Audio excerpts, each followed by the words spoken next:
Это вот кобель. Еще года нет ему. Это молодой кобель, тоже якутской вот аборигенной лайки. Вот у наших вот этих лаек вот хвосты не сильно закрученные. Может быть вот серпом. Или один вот, ну, до крупа могут дойти. А вот и еще этот. Бывает у белых лаек нос коричневый, это вот допустимо, это не порок и недостаток, а вот если чисто белых лаек, нос может быть коричневый, это ничего страшного. Это кобель, да, этому кобелю вот в мае будет 3 года, ну тоже вот сейчас, как говорится, это даже у людей вот сейчас подростки уже как акселерация идет, да, и совсем другое. Сейчас вот как бы улучшенный вид якутской лайки, да. Ну, хвост тоже крючком. Это как бы восточно-сибирская лайка, да, но с этим якутского типа. Там у нас вот клонированная лайка стоит, вот насчет клона.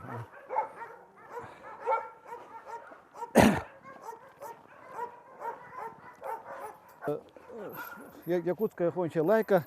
В прошлом году в декабре от нее вот с уха брали, отрезали вот кусочек уха, и это оригинал. И вот с этого кусочка сделали клон. Клонировали в Южной Корее. И вот точно такой же клон вышел. И по окрасу, по всему характеру точно такая же. Сейчас некоторые путают вот они эти.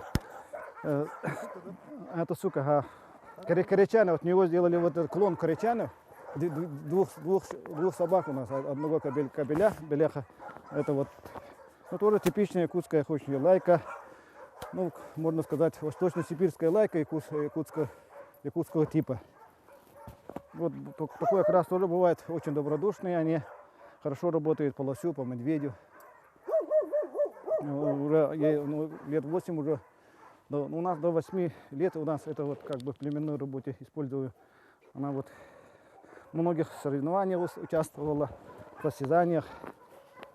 И вот сейчас дало свой уже клон. Точно такая же лайка. Клонировать.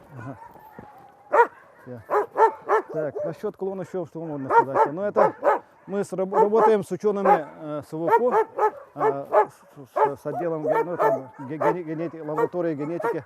И там сейчас идет, с ними будем сравнивать вот захоронения, старых захоронений, будем ДНК брать и с местными сейчас будем с ними сравнивать. Да. Ну, это вот типичный восточно-сибирская лайка, это заводского разведения. Вот как молодой кобель этот, как вы видите, это корамистая окраса. Вот сейчас в основном, в России вот такой окрас, как бы доминирующий для восточно-сибирских лаек. Многие,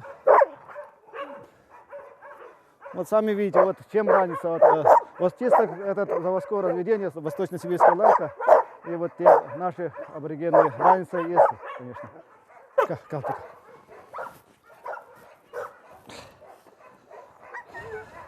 Ну, это сука тоже. Вот, и вот некоторых сук, например, вот некоторых белых собак, вот бывает тоже черная мушка вот от носа, тоже вот, а некоторых вот коричневые. Вот. Ну, это тоже сука, корца, зовут, тоже хорошо работает по лосю, по соболю. И вот, как говорится, вот якутского типа лаечка, очень добродушная, вот видите.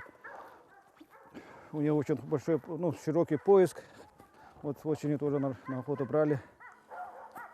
Вот такие, у белых собак бывает вот такой тоже немножко такой, ну, желтоватый подпал такой, палевого окраса.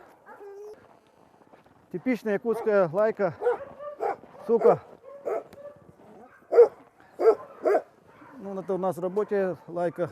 Ну, как бы сейчас, как говорится, вот краб, это как бы ее ставить вне породы, поэтому в основном мы ее только на охоте вот используем. А так тоже рослая, такая типичная якутская лайка сука. Это 6 лет ей в голях. Но хорошо работает по лосю, по медведю. рабочая собака, да? Рабочие качества какие? Ну, очень вязкая она и легкая на ноги вообще.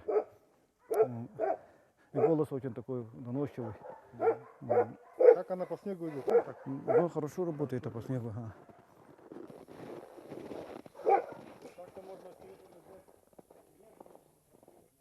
Так, у нас вот западно-сибирская лайка тоже вот содержим, да. Это заводское разведение. Сразу видно, что отличие от якутской лайки совсем другая, холерического характера.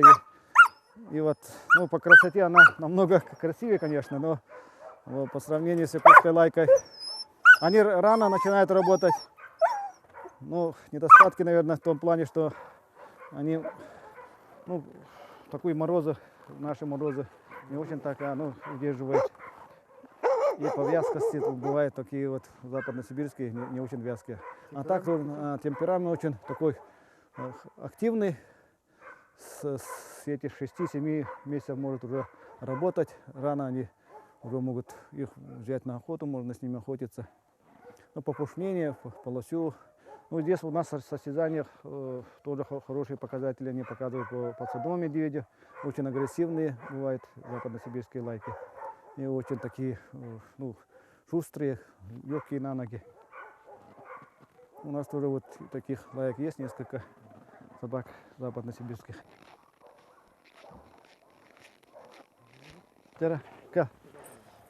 Ну, это типичная якутская хончая лайка. Это сука. 7 лет ей, очень такая добродушная. Вот уши вот у нас якутской хончей лайки как бы широко поставленные, да, уши у них. И подшерсток очень хороший, они не мерзнут вот в наших суровых условиях. Ну, на 50-60 градусов могут удержать. Даже некоторые собаки не заходят в конуру, вот 50 градусов мороза, они могут даже вот прямо на снегу лежать. И что интересно, может даже снег не растает, потому что теплоотдача у них вот это из-за подспушка очень такая хорошая. И у них вот на лапах вот есть вот такие подшерстки, вот это очень вот защищает эти от мороза. Так, еще что сказать-то, вот у нас вот разные эти окрасы вот, хончие лайки. Есть черные, карамистые, палевые тоже вот. Но мы остановились на белых, на бело-черном окрасе, потому что как бы считаем, что основным окрасом белый с черным, да, потому что белый окрас это как бы у нас в Якутии это снег, это холод тоже. Но с другой стороны взять это по рабочим качествам, например, на охоте белая лайка по чернотропу издалека видно. Например, вот охотник идет и уже следит, где его собака там бегает. Если будет лаять там лося или медведя, будешь подкрадываться и видно, где собака работает, где стоит собака, и по ориентиру можно вот увидеть там лося. И бывают случаи, когда вот стреляют лося, там могут там и собаку пострелить, если собака не видна. А вот здесь уже белая собака уже видно вот в том плане.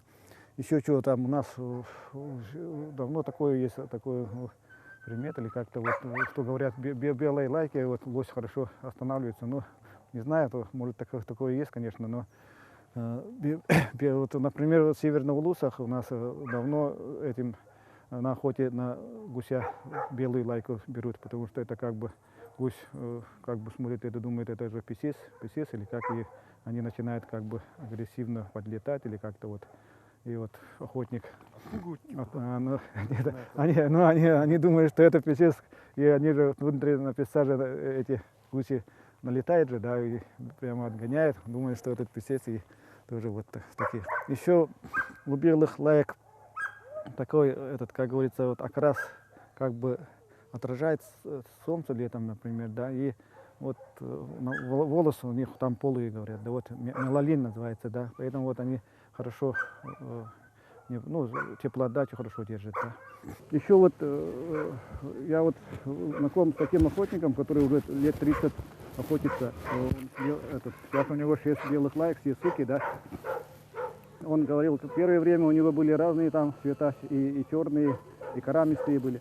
Но он остановился на белых лайках, потому что соболь, он находится на соболя, и в снегу они, белые лайки, быстрее вот, загоняют соболя. Потому что они как бы маскировочные, они как бы незаметно подпускают этот соболь и быстро они вот на дерево убегают. Поэтому вот в том плане, что белая лайка несколько преимуществ. Их по характеру, вот наши якутские охотничьи лайки такие спокойные. Ну как якуту, я говорю, якут тоже по характеру спокойный, и тоже собаки тоже спокойные. Ну, и разница в том, что они очень вязкие, бывает на охоте, на несколько десятков километров бегут, и теряются. Но вязкость такая есть, потому что они знают, что охотник все равно, хозяин придет к ним. Поэтому они идут, некоторые лайки идут до конца, бывает. Ну, и я считаю, вот у нас Якутия очень большая территория, и живут там разные национальности. Якуты, эвены, юкагиры, эвенки. Поэтому у каждого национальности свои были лайки. И они охотились, кто-то охотился на крупного зверя, кто-то на пушнину.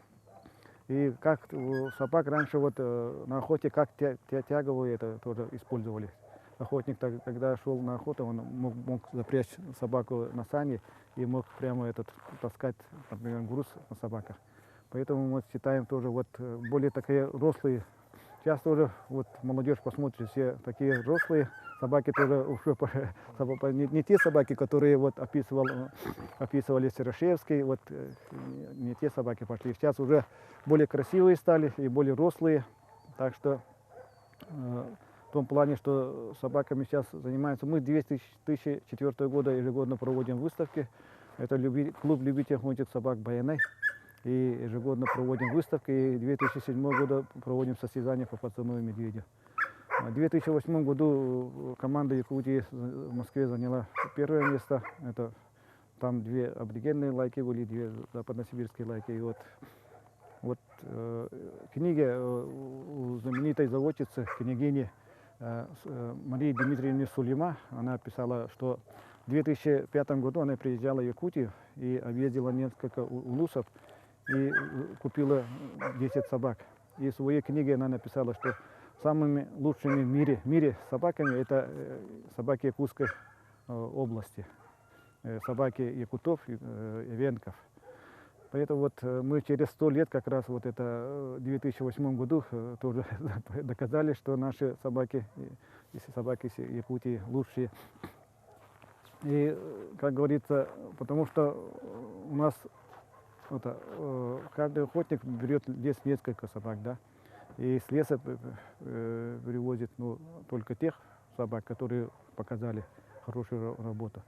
Поэтому идет жесткий отбор, да. Браковка идет, выбраковывают они. Так что остаются чисто рабочие. Поэтому вот я считаю, каждый охотник у нас как бы заводчик, да, они содержат свою линию, держат вот. И так что вот в многих районах разные типы бывают, да, некоторые более такие тонковатые типа, некоторые такие вот сухого, некоторые вот тяжелого. Но вот мы должны пока остановиться на одном типе, потом, когда уже зарегистрируем эту якутскую охотничью лайку, тогда можно будет уже по типам разделить, например. На 2 типа можно, например. Так. Ну, кобели обычно более мощные бывают такие. У нас снега рано выпадает, поэтому считаем, что более такая рослая собаками можно до всей зимы можно охотиться, например.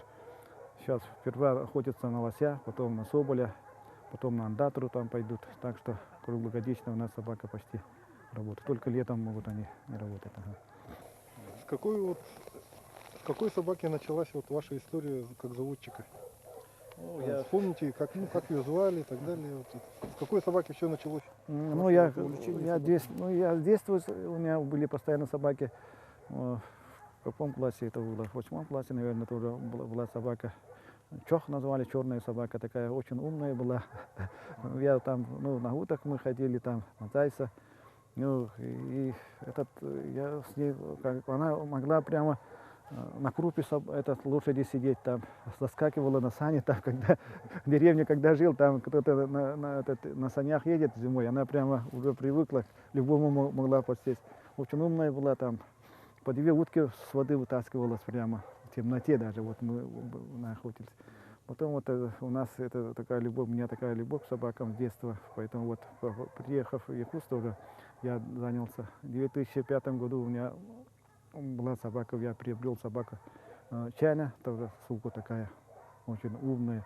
В многих соревнованиях она вот занимала первые места. Также она ездила несколько раз в российских состязаниях, хорошо участвовала. И от нее вот пошли вот тоже Потомство, да? потомство пошло. Ну, наша задача сейчас это возродить якутскую гончую лайку, да. Можно, ну, название можно по-разному можно назвать. Можно и яол назвать якутской гончей лайкой, и можно саха это можно назвать, чтобы не путали вот ездовой лайкой. Потому что ездовая лайка уже как бы уже она зарегистрирована РКФ, поэтому мы хотим, можно и назвать саха это. Так что вот в каждой деревне сейчас не меньше 100 собак, да. А у нас где-то больше 400 деревень и несколько городов. Так что вот количество таких собак, да, лаек и лайкоподобных, это где-то 80-120 тысяч, наверное. Больше, чем даже поголовье лошадей, наверное. У нас есть якутская лошадь, есть якутская корова и должна быть якутская гончая лайка. Домашние, ну, в спортивных условиях. Возможно, что могут...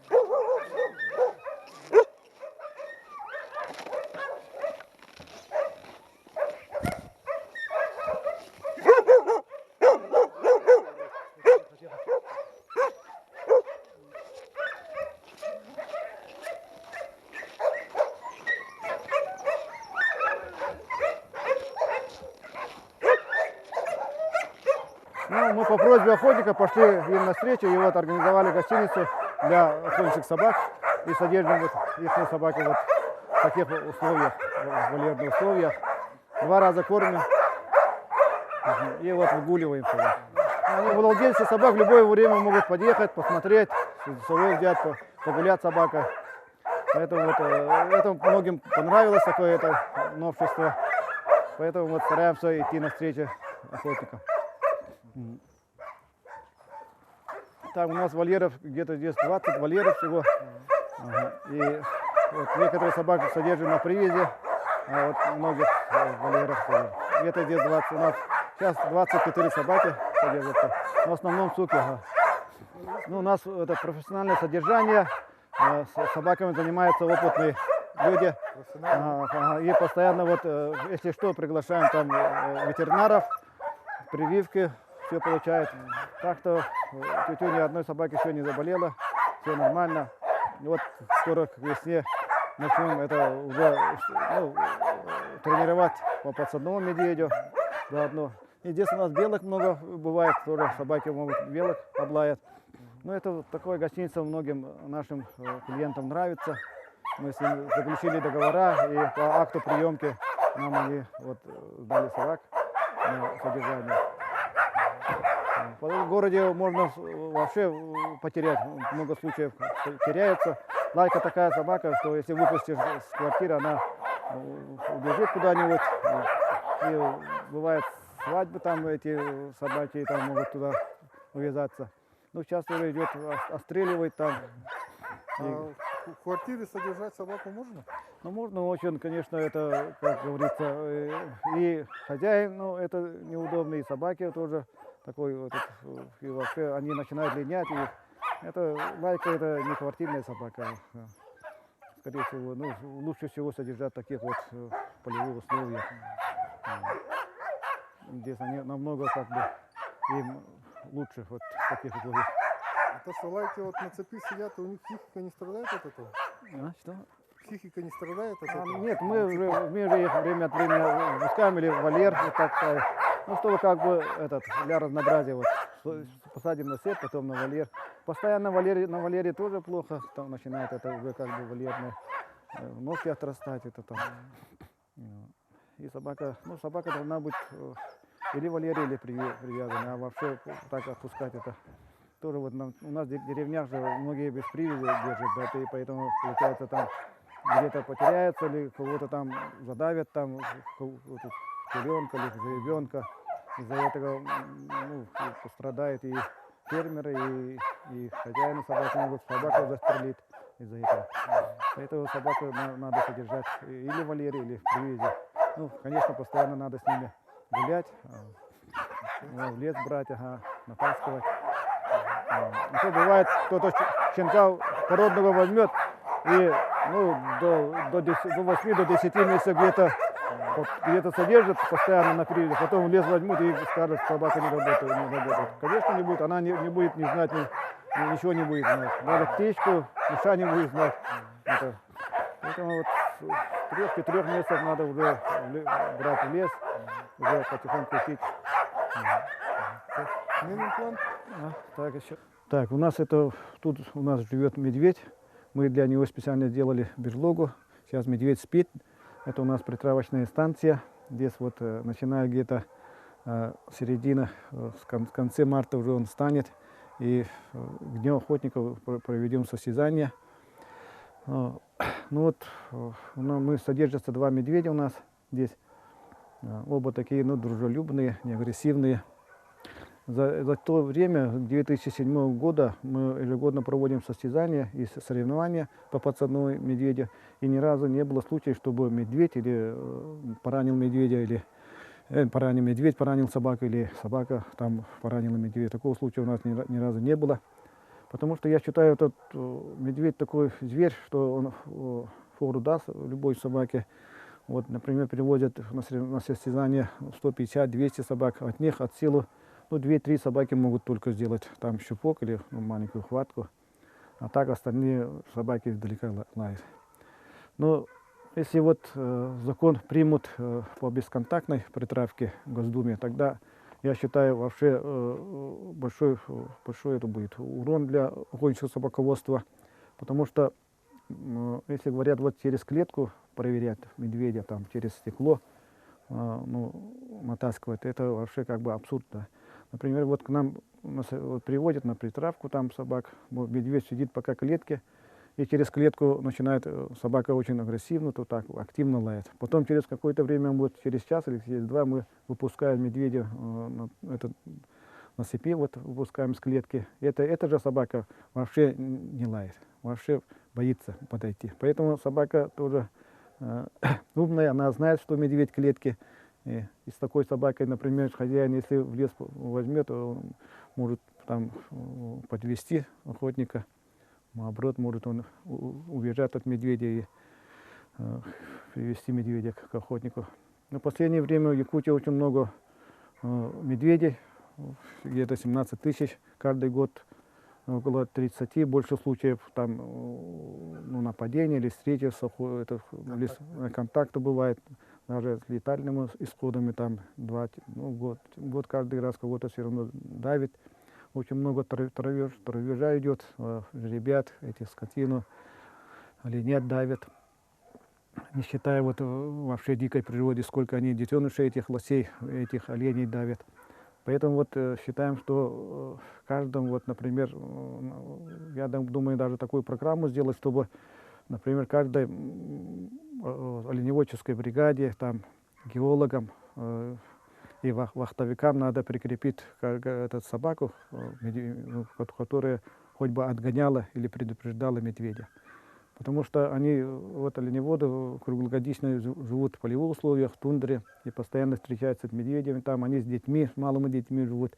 И это как бы в целях безопасности надо вот такую программу разработать, и чтобы таких собак натаскивать, выращивать. Когда вот закон принимали, там тоже показывали разные видео, так как медведя там травят. Это может какие-то такие-то нелегальные, наверное, кто-то там содержит где-то это. Сейчас стало модно же вот где-то кафе или там где-то дорожных этих медведей, чтобы привлечь на этих, где содержат. И богатые люди, наверное, для развлечений там держат таких хищников. Но у нас все документы у нас есть, все ветеринарные, все эти документы есть. Мы медведей содержим в просторных клетках, хорошо кормим, и вообще они такие вот упитанные, у нас вот все могут подтвердить.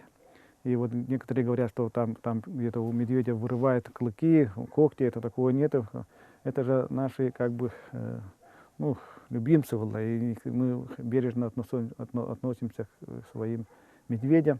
Они тоже к нам такие ласковые, можно с руки кормить. Ну, конечно, зверь есть зверь, надо технику безопасности соблюдать. Поэтому мы стараемся вот все это дело под контролем держать. Скажи, условия содержания искусственной грызунки сейчас вот в данный момент. Ну, в данный момент мы зимой, они специально для них срубили такой домик, да, теплый там с этим. И вообще они вот уже который год здесь, они вот как где-то в середине октября уже залегают в берлогу. Берлоги искусственные берлогу сделали. И где-то в марте, в середине марта они станут. И получается, у них все нормально. Вообще не видно, что они там это вот, упитанные такие вот вообще устают, как их в берлоге. Ну, условия хорошие, считаем, и могут к нам приезжают постоянно проверки, проверяют, как содержим медведей. И все, никаких таких замечаний нет. Ветеринар, мы договор составили с ветеринарной, и постоянно они приходят к нам, это и собак прививку делаем, медведям делаем, анализы сдаем. Так что вот все под контролем у нас. Этот щенок родился только 4 дня назад. Обычно щенков убирают где-то трехнедельных, месячных. Сейчас, разные приметы раньше были, да. Некоторые смотрели, например, вот небо. Но обычно у белых собак бывает небо светлое, а вот черных, арамистых или там серых собак, вот небо, если говорили, раньше говорили, если небо черное, это злобное. Да. Но многие смотрели на... вообще я так выбираю на то, что смотрю вот более активно, когда они вот 20 дням, там, 3 неделям, они вот видишь, какая собака вот больше, например, задние сиськи вот находит. Бывает, они вот, когда смотришь на собак, они вот, у кого нюх, наверное, лучше, или вот ориентация лучше, они быстрее находят даже вот слепые. У них где-то 8-9 дням откроются глазки. Так. Некоторые вот так приподнимают и смотрят, насколько это... вот нет, шкура отвисает, но это считается, что вот тоже она более такая, рослая будет. Некоторые на лапки смотрят, какой там черные там. Некоторые смотрят на ширку, какая бывает, но это, я думаю, не обязательно. Все эти те приметы, которые раньше, сейчас уже, наверное, значения не имеет. Сейчас надо смотреть на родословную, наверное, какая собака с кем вот более таких хороших рабочими качествами, которые. Бывает вот раньше вот тоже ставили на пенек или на это и вот смотрели, как она ориентируется. Вот. Сейчас же он маленький, вот что от него возьмешь-то. Разные такие. Еще вот рассказывали вот раньше наши предки, когда новорожденных щенков сразу закидывали в сугроб, и кто оттуда выкарабкивался и оставляли. Но это, считаю, это такой более очень жесткий метод. Сейчас так никто так не делает, конечно. А вы слышали вот тут волоски? Вот это вибрис, вот волосы тоже, вот говорят, что это, если там 3, эти волосы лучше. Это я сейчас, на это я не смотрю. Сейчас надо, пусть немножко подрастут, потом более активных, более таких, просто бывает вот, смотришь и вот такого понравившихся щенков. Сейчас как лотерея вот эти. Вот тут же есть пальчик вот этот. Но это вот задних приблы, вот только на задних бывает. Мы обычно вот только родились, вот приблы, если будет, там отрезаем прямо. И там крови это почти не бывает. А если уже попозже, к месяцу, уже там уже трудно будет, там уже это резать уже. Но это тоже ничего страшного, это бывает у собак такие 5-й палец. Этот перебулой палец вот здесь. Но если не отрежешь, там на охоте зимой, может там не зимой, а в лесу, там может это пораниться.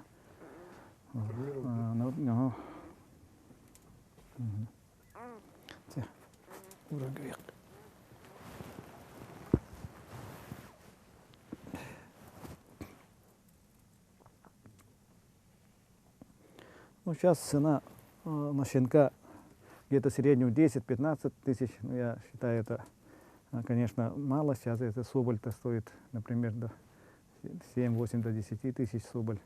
Поэтому одного-два соболя добыла собака уже свою этот цену.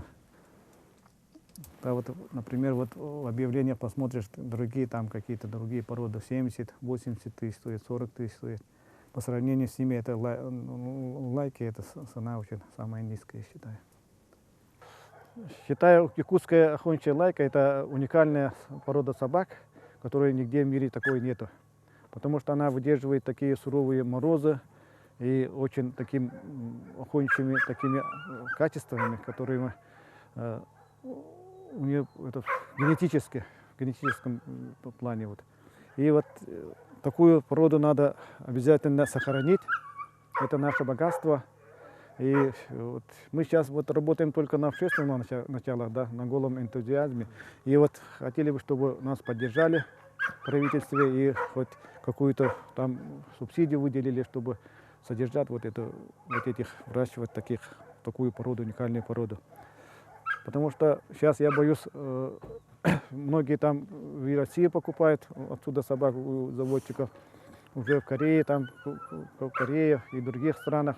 Потом они сами, как вот якутский нож, сами же могут такую породу зарегистрировать и нам самим будут продавать. Это уже будет, это как бренд, я считаю, вот бренд. Но, например, вот я всегда постоянно говорю, например,